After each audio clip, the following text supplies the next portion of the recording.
Khotbah panjang auman singa. Demikianlah yang kudengar. Pada suatu ketika Sang Bhagawa sedang menetap di Ujunnyaya, di Taman Rusa Kanakathale. Di sana pertapa telanjang Kassapa mendatangi beliau, saling bertukar sapa dengan beliau, dan berdiri di satu sisi. Kemudian ia berkata, "Teman Gotama, aku telah mendengar bahwa petapa Gotama tidak menyetujui segala bentuk pertapaan keras dan mencela dan menyalahkan mereka yang menjalani kehidupan keras penyiksaan diri. Sekarang, apakah mereka mengatakan hal ini mengatakan sebenarnya, dan apakah mereka tidak memfitnah Yang Mulia Gotama dengan kebohongan? Apakah mereka menjelaskan sebenarnya tentang dhamma-nya dan apa yang berhubungan dengan dhamma-nya? Atau apakah beberapa guru dari sekte lain pantas disalahkan atas pernyataan ini? Kami ingin melihat Yang Mulia Gotama membantah tuduhan ini." Kassapa, mereka yang mengatakan hal ini tidak mengatakan yang sebenarnya. Mereka memfitnahku dengan kebohongan. Yang sebenarnya terjadi adalah, Kassapa, apakah aku melihat seorang praktisi penyiksaan diri dan dengan mata dewa yang murni melebihi pandangan mata manusia, aku melihatnya muncul setelah kematiannya saat hancurnya jasmani di alam sengsara, di alam menderita, di tempat kehancuran, di neraka. Kemudian aku melihat seorang praktisi penyiksaan diri muncul kembali setelah kematiannya di tempat yang baik, di alam surga. Kemudian lagi, aku melihat seorang praktisi pertapaan yang sedikit keras muncul kembali di alam sengsara. Kemudian lagi, aku melihat seorang praktisi pertapaan yang sedikit keras muncul kembali di tempat yang baik, di alam surga.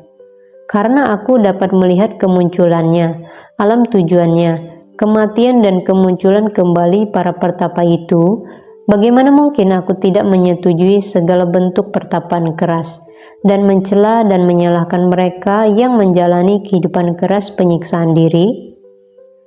Kassapa, ada beberapa petapa dan brahmana yang bijaksana, terlatih dalam berdebat, mampu membelah rambut, teliti, yang berjalan dengan cerdas di sepanjang jalan pandangan-pandangan. Kadang-kadang pandangan mereka selaras dengan pandanganku, kadang-kadang tidak. Apa yang kadang-kadang mereka setujui, kadang-kadang kami setujui. Apa yang kadang-kadang tidak mereka setujui, kadang-kadang tidak kami setujui. Apa yang kadang-kadang mereka setujui, kadang-kadang tidak kami setujui. Dan apa yang kadang-kadang tidak mereka setujui, kadang-kadang kami setujui. Apa yang kadang-kadang kami setujui, kadang-kadang mereka setujui. Apa yang kadang-kadang tidak kami setujui, kadang-kadang tidak mereka setujui.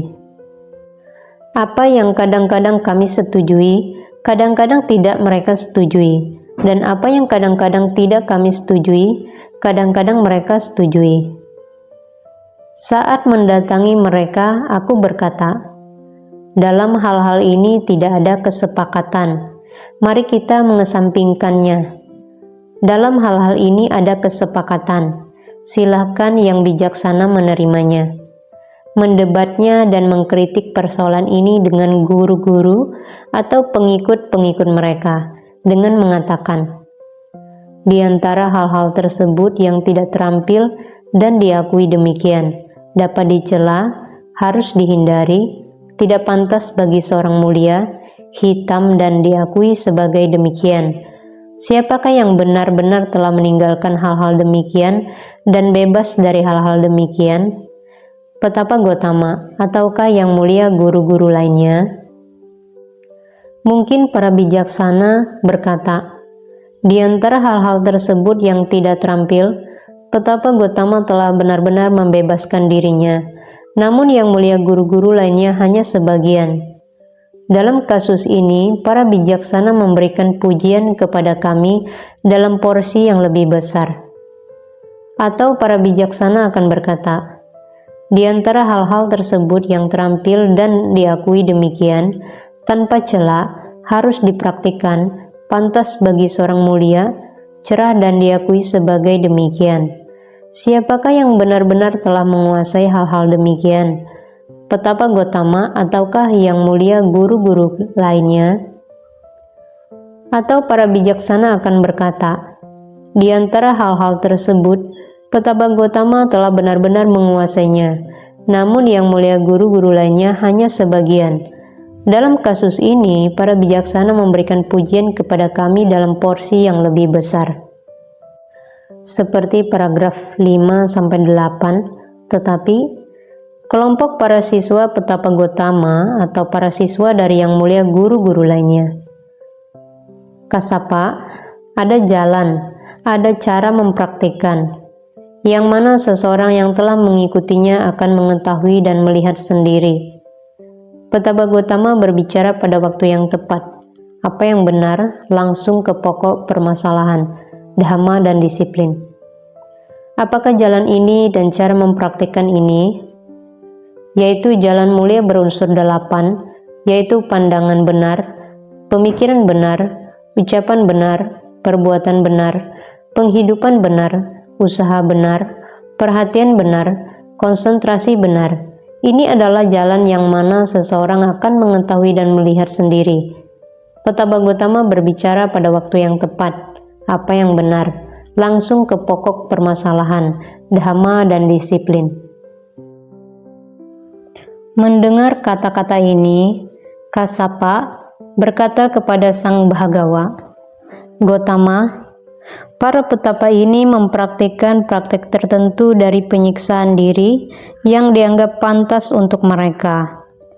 Seorang petapa telanjang menggunakan pengendalian yang tidak sopan, menjilat tangan mereka, tidak datang atau tetap berdiri diam ketika diminta datang.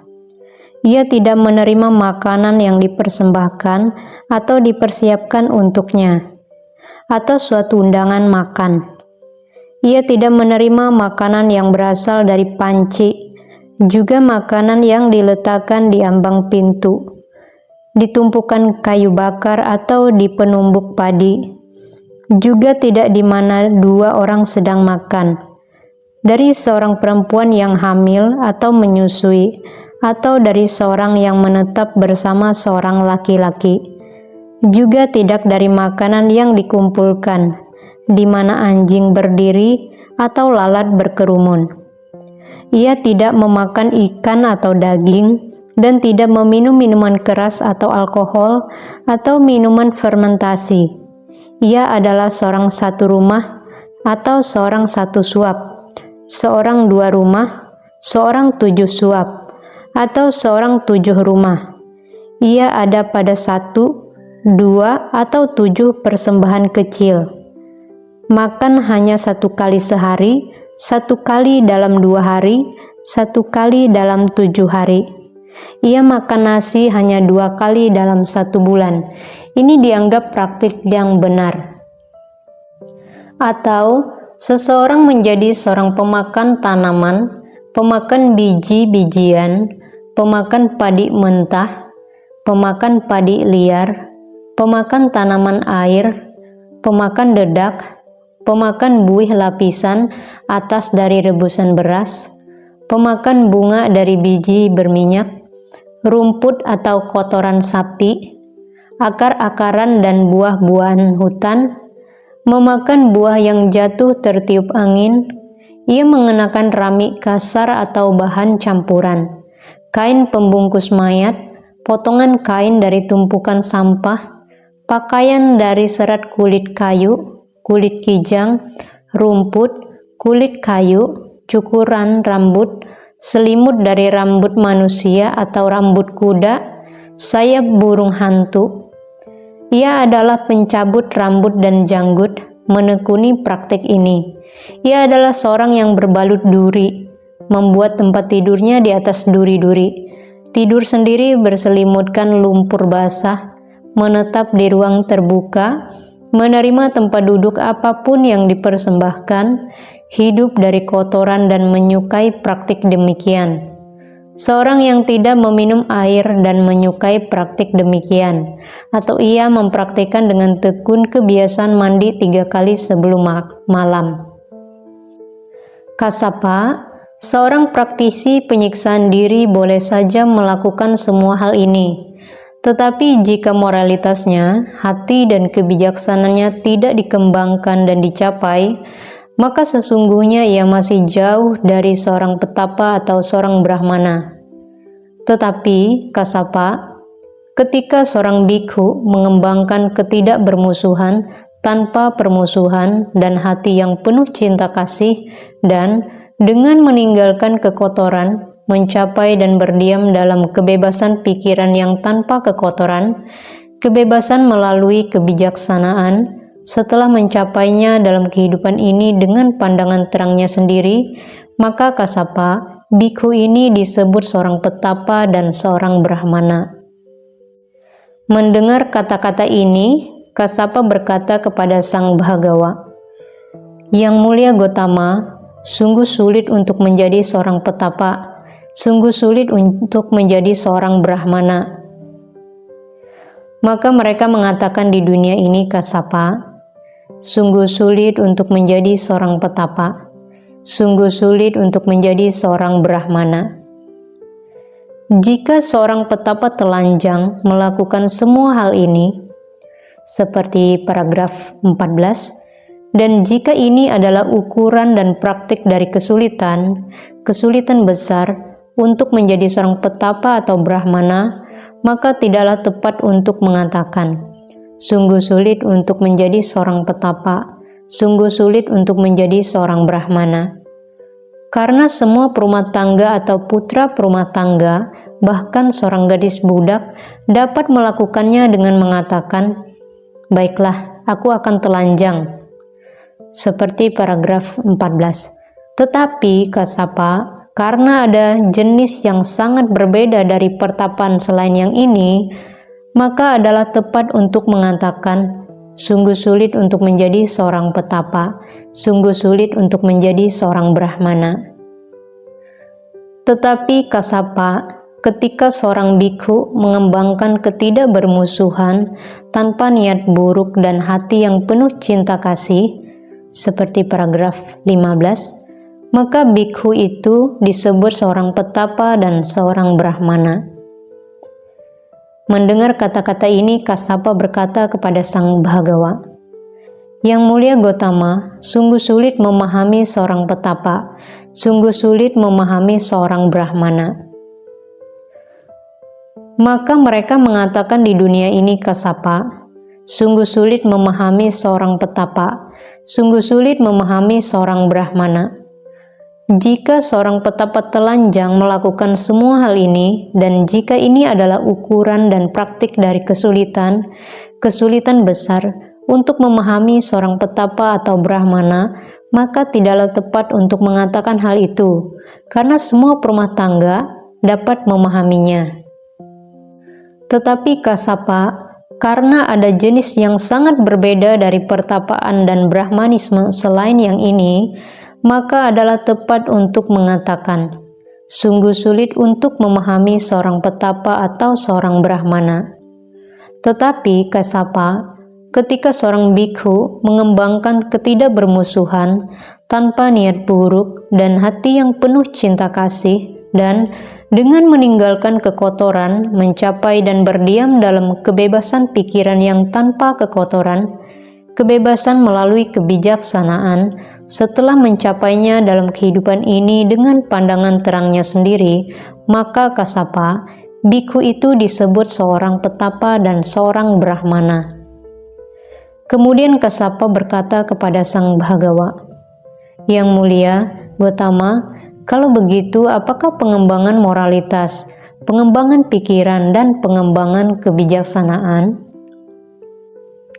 Kasapa, seorang Tathagata telah muncul di dunia ini, seorang arahan, Buddha yang telah mencapai penerangan sempurna, memiliki kebijaksanaan dan perilaku yang sempurna, telah sempurna menempuh sang jalan, pengenal seluruh alam, penjinak manusia yang harus dijinakkan yang tiada bandingnya, guru para dewa dan manusia yang tercerahkan dan yang suci.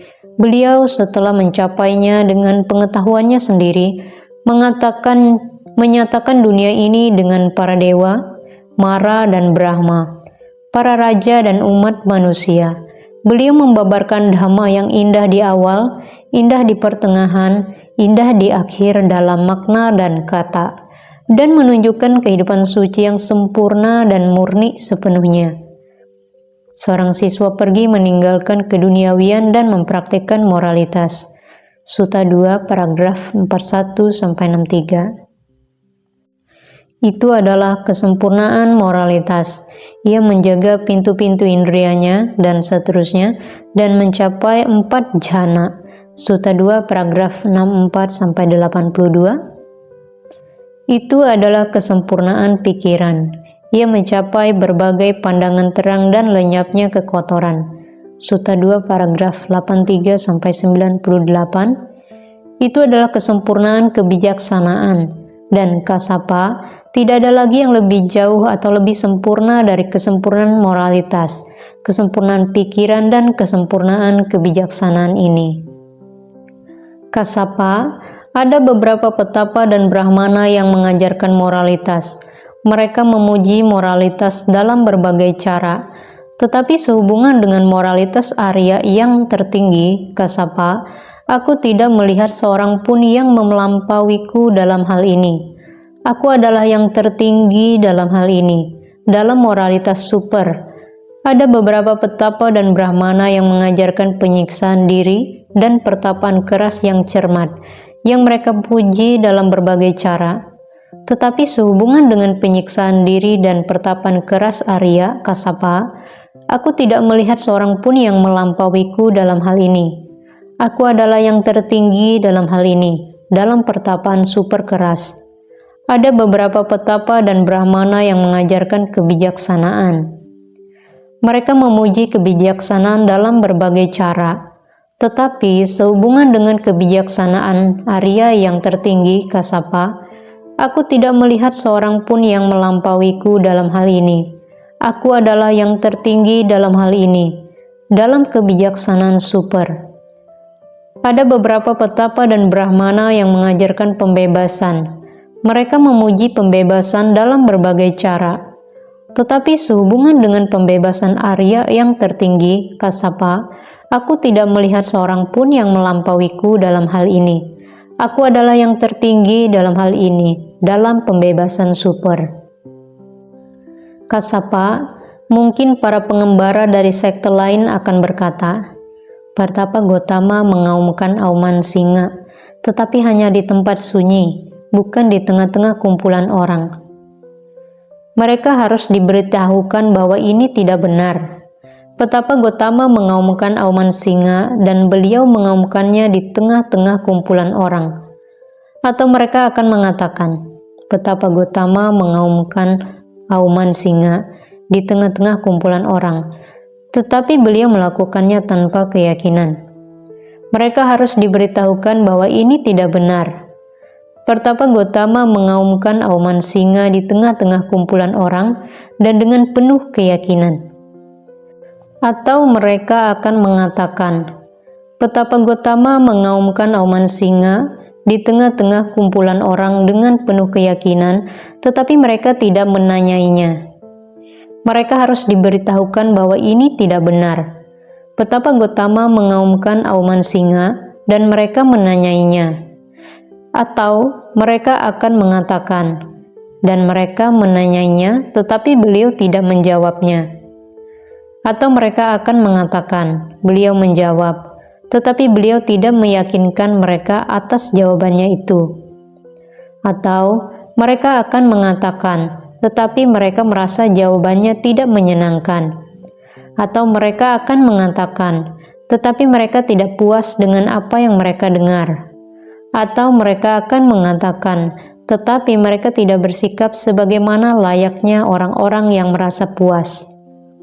Atau mereka akan mengatakan, tetapi mereka tidak berada di jalan kebenaran. Atau mereka akan mengatakan, tetapi mereka tidak puas dengan praktiknya. Mereka harus diberitahukan bahwa ini tidak benar. Petapa Gotama mengaumkan auman singa di tengah-tengah kumpulan orang dengan penuh keyakinan. Mereka menanyainya dan beliau menjawab. Beliau meyakinkan mereka dengan jawabannya. Mereka merasa jawabannya menyenangkan dan mereka puas dengan apa yang mereka dengar. Mereka bersikap sebagaimana layaknya orang-orang yang merasa puas. Mereka berada di jalan kebenaran dan mereka puas dengan praktiknya. Itu kasapa adalah apa yang harus diberitahukan kepada mereka. Suatu ketika kasapa, aku sedang menetap di Raja Gaha di puncak Hering, dan seorang praktisi penyiksaan diri bernama Nigrodha berdiskusi denganku mengenai praktik pertapaan keras, dan ia gembira mendengar penjelasanku melampaui semua ukuran. Bhagawa, siapakah yang mendengar dhamma darimu yang tidak akan gembira melampaui semua ukuran? Aku gembira melampaui semua ukuran. Sungguh indah Yang Mulia Gotama, sungguh menakjubkan. Bagaikan seseorang yang menegakkan apa yang terbalik, atau menunjukkan jalan bagi ia yang tersesat, atau menyalakan pelita di dalam gelap, sehingga mereka yang memiliki mata dapat melihat apa yang ada di sana. Demikian pula Sang Bhagawa telah membabarkan dhamma dalam berbagai cara. Bhagawa, semoga aku menerima pelepasan keduniawian dari Sang Bhagawa. Semoga aku menerima penahbisan. Kasapa, siapapun yang sebelumnya adalah pengikut sekte lain dan menginginkan pelepasan atau penahbisan dalam dhamma dan disiplin ini harus menunggu selama 4 bulan. Dan di akhir dari 4 bulan percobaan, para bikhu yang telah kokoh pikirannya akan memberikan pelepasan dan penahbisan. Tetapi terdapat perbedaan individu-individu dalam hal ini. Bhagawa, jika demikian, aku akan menunggu bahkan sampai 4 tahun, dan pada akhir waktu itu, sudilah para bikhu memberikan pelepasan keduniawian dan penahbisan kepadaku. Kemudian Kasapa menerima pelepasan keduniawian dari Sang Bhagawa dan penahbisan monastik. Dan Yang Mulia Kasapa yang baru ditahbiskan sendirian, terasing, tanpa lelah, penuh semangat dan bertekad, dalam waktu singkat mencapai apa yang dicari oleh para pemuda yang berasal dari keluarga yang baik, yang meninggalkan rumah menuju kehidupan tanpa rumah, yaitu puncak kehidupan suci yang tanpa tandingan. Setelah mencapainya di sini dan saat ini dengan pengetahuan supernya sendiri, dan berdiam di sana mengetahui, kelahiran telah dihancurkan, kehidupan suci telah dijalani, apa yang harus dilakukan telah dilakukan, tidak ada lagi yang lebih jauh di sini. Dan Yang Mulia Kasapa menjadi salah satu di antara para arahan.